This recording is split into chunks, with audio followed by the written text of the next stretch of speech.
군사기밀 뉴스TV입니다. 최근 노르웨이가 한국에서 수입한 K9 자주포를 테스트하다가 화력에 그만 한바구음을 지으며 흡족해하는 모습이 포착되었습니다. 게다가 품질이 너무 만족스럽다며 추가 도입까지 희망한다고 밝혔는데요.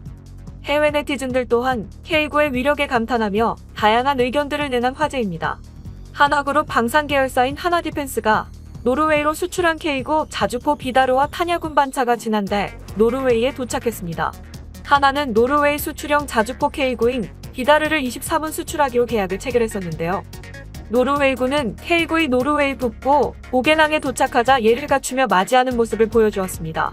라세 레르빅 노르웨이 육군 참모총장은 인터뷰에서 한국에서 자주포 23운이 전량 인도되었다라고 밝히며 육군이 올가을부터 장비를 사용하면 곧 K9 전량이 작전 배치될 것이라고 설명했습니다. 이후 노르웨이군은 노르웨이 동북 지역에서 최초로 K9 사격 훈련을 벌여 최대 40km까지 포탄을 날렸습니다. 안녕하세요. 군사기밀 뉴스TV입니다. 알람 설정을 하시면 영상 업로드 시 바로 시청하실 수 있습니다. 시청해주셔서 감사합니다. 사격 훈련을 하는 해당 영상이 공개되었는데 영상 속 노르웨이 군들은 발사한 포탄 소리에 놀라면서도 K9의 위력에 만족스러운 듯 웃음을 짓는 모습이 포착되었습니다.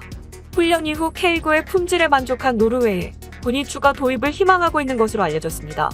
한국의 독자 기술로 개발한 K9은 사거리 40km 이상의 분담육에서 8발을 쓸 수 있는 명품 자주포로 자리매김하고 있으며 전 세계에 감히 경쟁 상대가 없다고 평가받는 자주포입니다. 하나디펜스는 이로 인해 지난 2017년 12월 노르웨이 육군과 2,132억 원 규모로 수주한 K9 무기 공급 계약을 완료했습니다.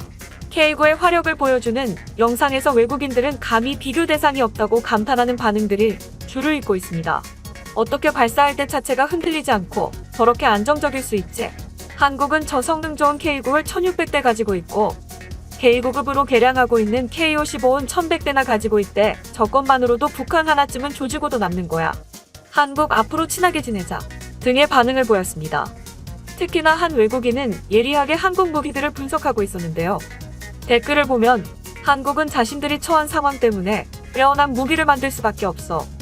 첫 번째, 사계절의 다양한 날씨와 기온 탓에 마이너스 40도에서 40도까지의 온도를 견딜 수 있어야 하지. 두 번째, 중국에서 오는 미세먼지 때문에 작은 입자로 인한 고장이 있으면 안 돼. 세 번째, 험하고 거친 지형을 돌파하고 운용이 가능해야 해. 왜냐면 한국은 국토의 75%가 산이래. 이것 때문에 한국 무기는 어떤 지형의 나라에서도 환영받을 수밖에 없지. 온도와 미세입자 그리고 지형에 대한 내구성을 견줄 대상이 없어. 결정적으로 네 번째, 북한이라는 골칫덩이들 때문에 대조되는 즉시 전면에 직접 배치할 수 있어야 해. 이것 때문에 무기를 산 나라가 번거롭게 테스트를 하는데 오랜 시간이 걸리지도 않지 환영을 받는 데는 이유가 있어 라고 썼습니다. 군사기밀 뉴스TV입니다. 결국 한국이 좋은 무기를 만들고 수출한 국가들로부터 인정을 받을 수밖에 없었던 건 한국이 불리한 환경을 잘 활용하기 때문인 건데요. 한국인들 또한 육군 포병 출신으로서 정말 자랑스러워 한국인이라서가 아니라 정말 K9의 안정성 구현은 끝판왕인 듯 자주포로 카트라이더 놀이를 하는 건 처음 봤네 뿌듯하다 등의 반응을 보였습니다. 노르웨이뿐만 아니라 K9은 최근 1조 원 규모 호주 자주포 사업에서 우선 협상 대상자로 선정되었죠. 지난 2001년 이후 세계 각국에 수출된 K9 자주포는 6개국 590문 2조 원어치에 달합니다. 호주 자주포 사업에서도 최종 선정될 경우 총 수출액은 3조 원에 이르됩니다.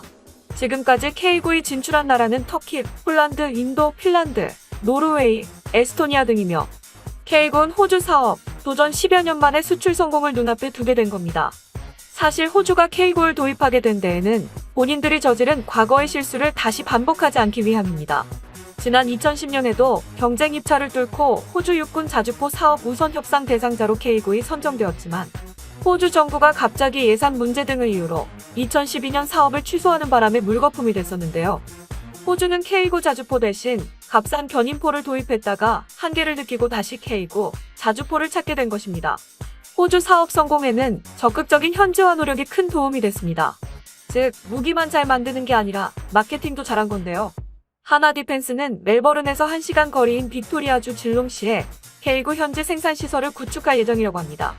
하나디펜스 관계자는 질롱시에서 현지 중소업체들과 계약을 맺고 인력 교육, 정비 보수 등 사후 서비스를 제공할 계획이라고 말했습니다.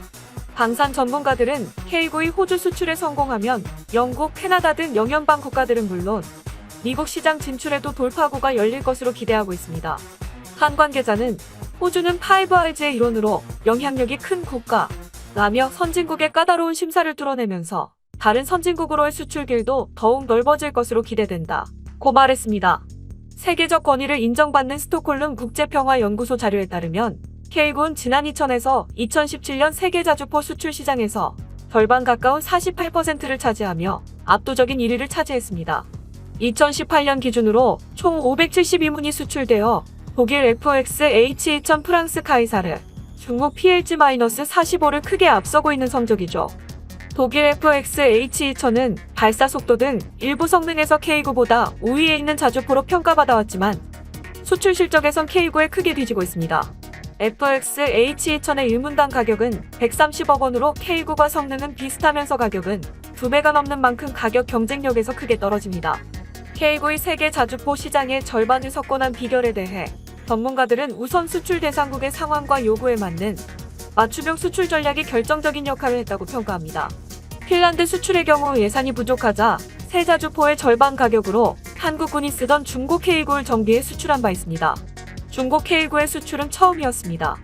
우리 육군에서 사용한 지 12년이 지나 전면 정비를 해야 하는 자주포를 핀란드에 수출하고 우리 육군에는 신형 자주포를 공급하는 방식으로 굉장히 기발하다는 평을 받았습니다. 핀란드와 우리 육군 모두에 도움이 되는 새로운 윈윈 모델을 만든 것입니다.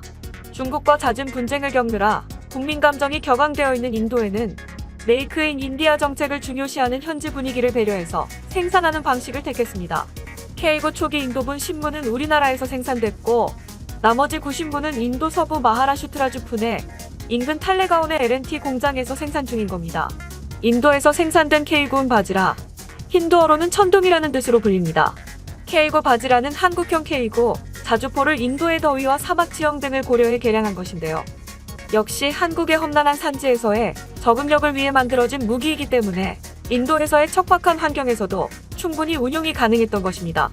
이에 지난 인도 방산 전시회에선 모디 총리가 K9 바지라에 직접 올라가 보며 관심을 표명해 화제가 되기도 했습니다. K9는 훌륭한 성능은 한국 육군의 적극적인 홍보와 마케팅 덕분에 알려질 수 있었습니다. K9 수출 추진 과정에서 국방부와 방위사업청, 육군, 현지 대사관 등의 적극적인 지원 덕분에 회사 및 제품에 대한 신뢰도를 높여 도움을 줬습니다. 또 육군은 해외 시험 평가 및 국제 전시회 마케팅에 필요한 K9 자주포를 적극적으로 빌려주기도 했죠. K9 자주포가 2017년 10월 미국 워싱턴에서 열린 방산 전시회에 참가해 처음으로 미본토 상륙까지 성공할 수 있었던 것도 육군의 지원 덕택이었습니다. K9 덕분에 중국과의 분쟁에서 맞설 수 있었던 인도의 네티즌들은 이런 좋은 무기를 만든 한국에게 감사해 북한은 최악이던데 한국은 언제나 최고의 6초 만에 한 발 연속 사격, 세계 최고 자주포 K9 등의 반응을 보이며 열렬히 환호했습니다.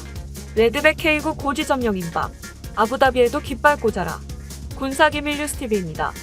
지난해 전 세계로 퍼진 코로나19는 국내 방산업체에도 큰 복병이 됐습니다. 나라 간 이동이 어려워지고 계획했던 각종 박람회 등이 취소되면서 수출이나 계약 자체가 미뤄진 겁니다. 하지만 우려와 달리 방산업체들의 성적은 꽤나 선방한 수준으로 집계됐습니다. 방위력 강화를 위한 우리 군의 사업이 진행되는 가운데 해외 수출문도 꾸준히 두드린 결과입니다. 각종 탄약류를 제조, 판매하고 있는 풍산은 전년보다 약 3배나 늘어난 1,200억 원의 영업이익을 발표했습니다. 거의 3년 만에 최고 실적을 낸 겁니다. 풍산은 지난해 4월 중동 지역에 1,000억 원 규모의 소구 경탄약 공급 계약을 따낸 바 있습니다. 여기에 미국 탄약 시장이 2016년 이후 최대 호황을 누리고 있다는 점에도 수혜를 받았습니다. 방위산업 전문업체인 LIG넥스원의 영업이익도 250%나 급증한 것으로 집계됐습니다. 통신장비, 감시정찰, 유도무기 등 분야에서 신규 수주가 이어진 결과입니다. LIG넥스원은 지난 5월 인도네시아 경찰청과 약 1,600억 원 규모의 통신 시스템 공급 계약을 체결했습니다.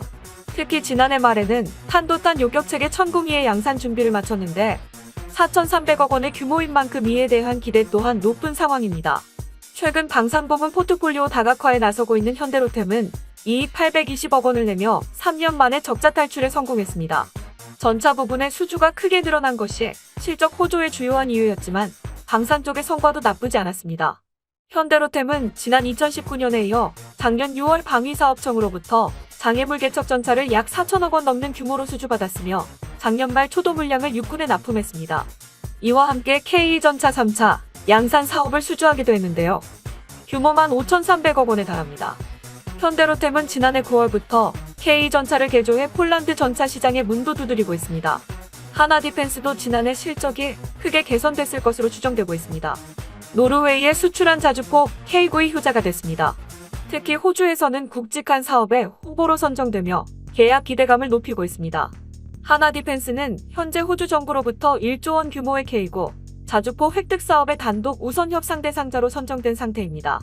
이와 함께 미래형 장갑차인 레드백의 시제품 3기를 납품하면서 계약을 위한 마지막 경쟁에 돌입했습니다. 하나디펜스의 실적이 포함된 하나에어로스페이스의 실적은 이달 말에 발표됩니다. 올해 코로나19 상황이 나아질 것으로 전망되면서 지연 및 중단됐던 각국의 방산 사업도 다시 시작될 것으로 기대되고 있습니다. 당장 오는 21일 UAE 아부다비에서 열리는 IDX 2021은 올해 글로벌 방위 산업의 첫 결전장이 될 것으로 보입니다. 코로나19 상황에도 불구하고 호실적을 거둔 우리 방산업체들에게 올해는 더 많은 수출 낭보가 들려오길 기대합니다. 본 영상은 유튜브 채널 군사기밀 뉴스TV에서 제작하였으며 도움이 되셨다면 좋아요와 구독하기를 눌러주세요. 시청해주셔서 감사합니다. 알람 설정을 하시면 영상 업로드 시 바로 시청하실 수 있습니다.